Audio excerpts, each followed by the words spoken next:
At 61, Johnny Depp is finally speaking in a way he never allowed himself to before. After years of silence, exile, and brutal public battles, he's now peeling back the truth behind choices that left the world confused and guessing.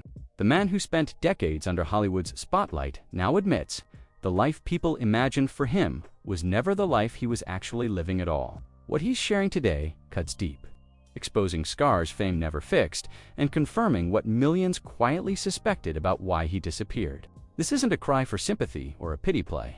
This is Johnny Depp trying to reclaim the pieces of himself that were chipped away long before the world noticed he had vanished from Hollywood entirely.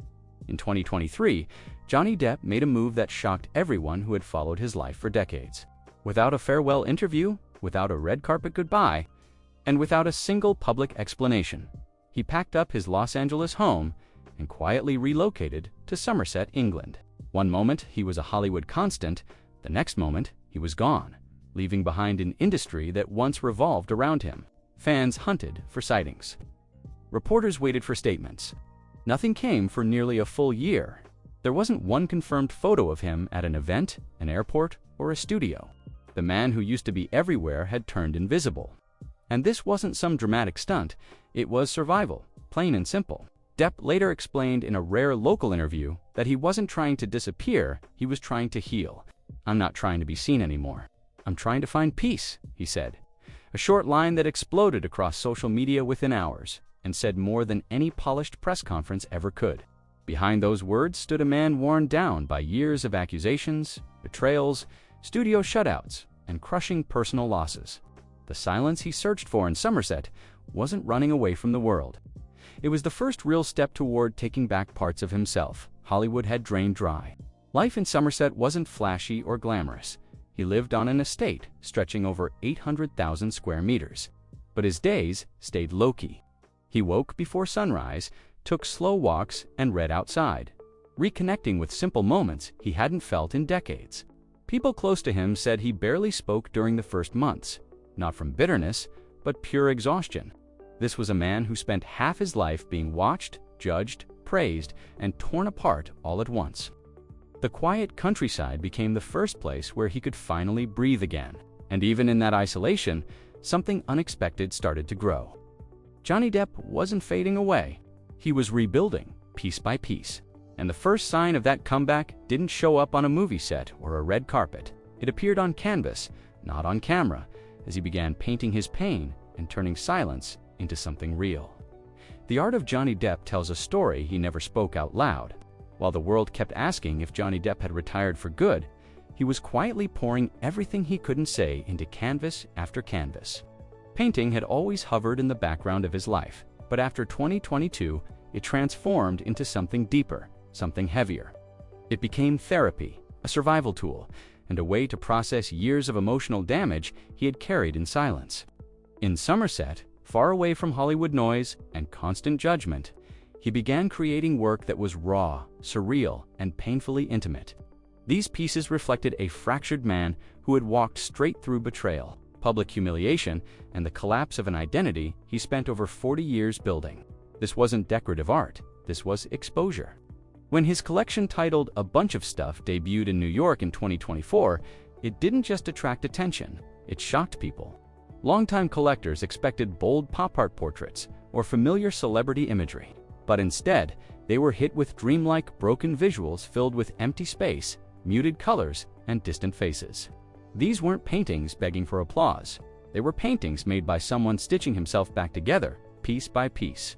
Limited edition prints sold for up to $50,000 each. Many were snapped up before the exhibition even officially opened.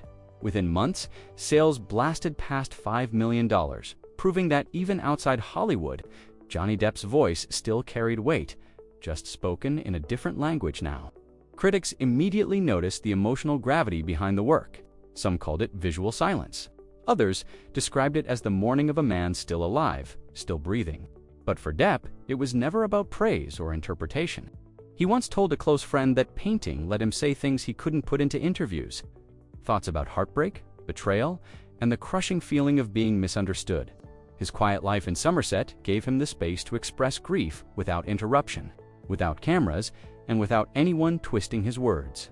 Yet painting wasn't the only part of his soul calling him back. Music, the very first love of his youth, returned with a familiar pull.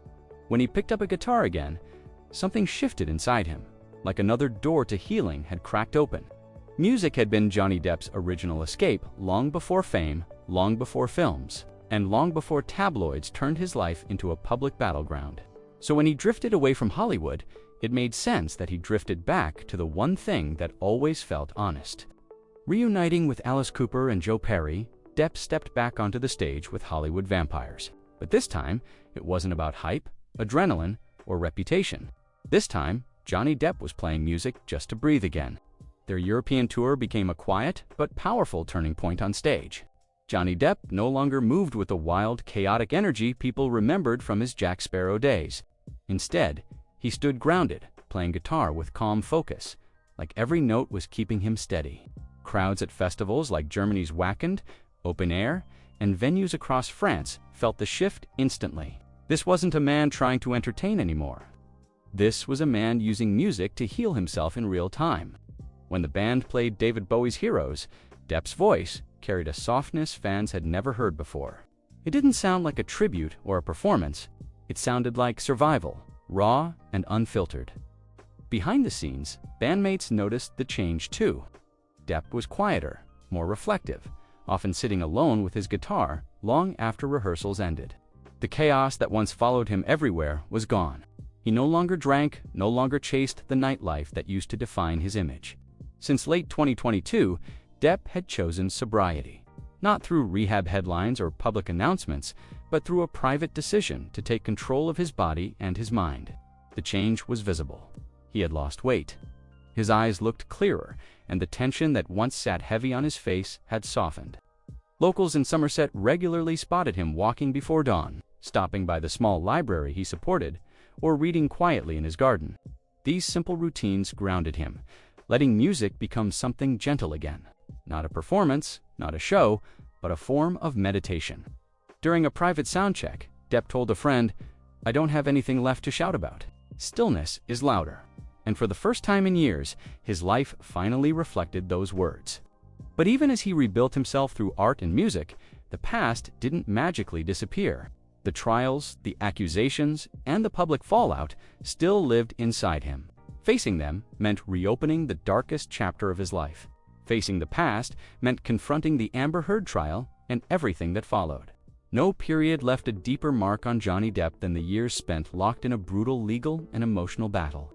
What began in May 2016 with serious allegations quickly exploded into one of the most public and damaging controversies modern Hollywood had ever seen.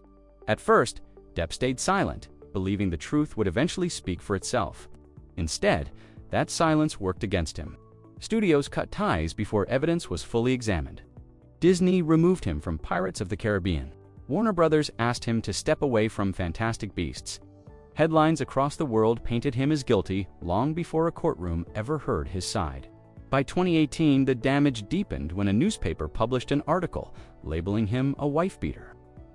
Depp sued for libel in the UK, hoping to clear his name, but lost in 2020. That loss crushed his reputation even further. Tabloids branded him unstable, finished, or lost to addiction. He withdrew completely, avoiding interviews and disappearing from Hollywood events, carrying the weight of a public judgment that had already been decided in the court of opinion. Those closest to Johnny Depp later revealed he felt deeply betrayed, not just by Amber Heard, but by an industry that once lifted him up and then turned its back overnight. Friends witnessed the fallout up close, pacing, heavy drinking, moments of private rage where frustration had nowhere to go. Every new rumor felt like another weight pressing down on him, tighter and heavier by the day. Then came the moment that cracked everything open. In early 2020, a leaked audio recording surfaced with Heard admitting to hitting Depp and mocking his reactions.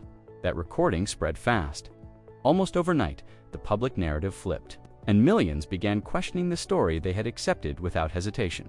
The hashtag Justice for Johnny Depp exploded across social media, forcing the world to re-examine what it thought it knew. And so in 2022, Depp filed a defamation lawsuit in Virginia, not for revenge, but to reclaim his voice and his name. Over 6 intense weeks, the trial played out like a raw documentary of a relationship falling apart in public view. Depp testified about losing the tip of his finger after a bottle was thrown.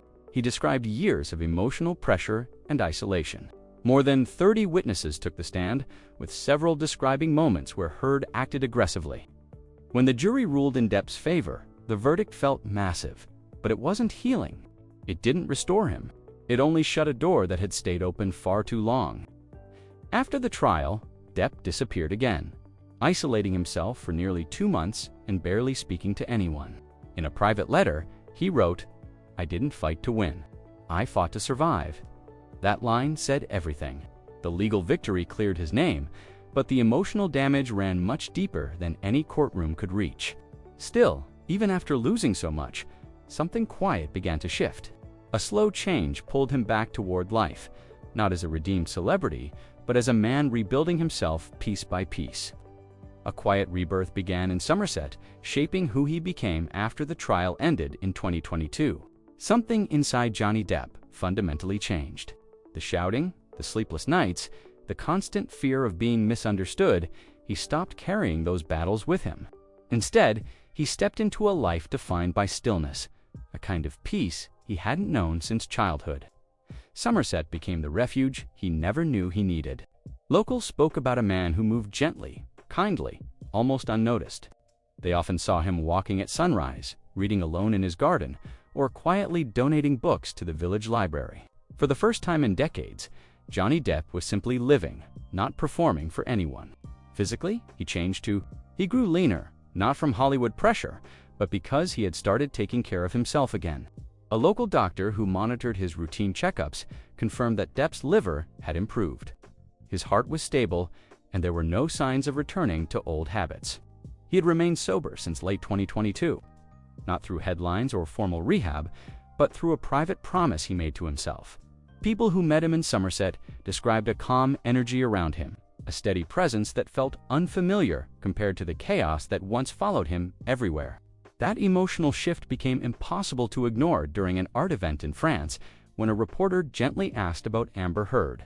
The room went silent, and everyone braced for discomfort, unsure how the rebuilt man standing there would respond next. Instead, Depp paused, looked straight at the reporter, and answered with calm control, "The past is over. It's time to move on." What stunned people wasn't the words themselves, but the way he delivered them. No anger, no edge, no bitterness at all. It was the voice of a man who had finally stopped replaying his pain in his head. The years of scandal, betrayal, and heartbreak no longer owned him. He wasn't chasing revenge, redemption, or Hollywood's approval anymore. He wasn't trying to resurrect an old version of himself either. He was learning how to exist without fame pressing down on his chest every single day. And yet, even as he settled into this quieter identity, something unexpected started pulling him back toward the world he thought he had left behind. For the first time in years, the work calling him back didn't demand noise or spectacle. It offered meaning, and it came on his terms. Johnny Depp's return to cinema wasn't loud or triumphant. It was deliberate. In 2023, after nearly a year of near-total silence, he stepped onto the stage at the Cannes Film Festival for the premiere of Jean du Barry. It marked his first major public appearance since the trial. And when the film ended, the room erupted into a 7-minute standing ovation. This wasn't just applause for a performance. It was recognition of a man who had survived years of public dissection and still found the strength to create. Director Mai Wen later explained she chose Depp not because of controversy, but because no one else could bring King Louis XV to life the way he could. That performance wasn't just a comeback. It signaled a major shift in how Depp approached his career. Gone were the blockbuster expectations, the franchise pressure, and the Hollywood machine telling him who to be. He no longer wanted roles shaped by industry demands. He wanted stories that reflected truths he had actually lived. That opportunity came when director Mark Webb offered him a role in Daydrinker, a somber, introspective drama co-starring Penelope Cruz. Webb described the character not as a hero or a villain, but as a wound drifting through his own life. In Webb's words, Depp was the only actor who could carry that kind of quiet vulnerability. Soon after, Terry Gilliam approached him with something even more unconventional. the role of Satan in Carnival at the End of Days. Gilliam called Depp uniquely suited to portray darkness with inner calm, a balance very few actors possess.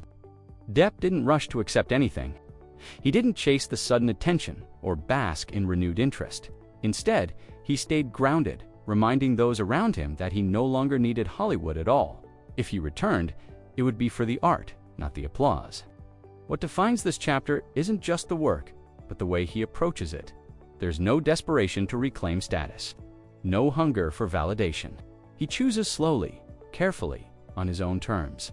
Every project reflects a man who shed the identities forced onto him and emerged quieter, wiser, and more grounded.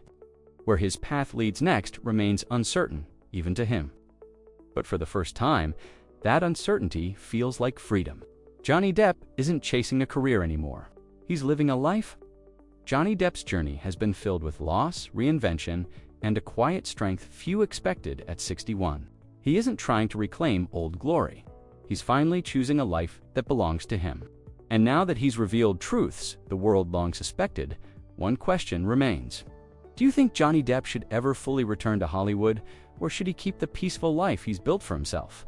Drop your thoughts below, and don't forget to like, subscribe, and follow the channel for more powerful stories like this.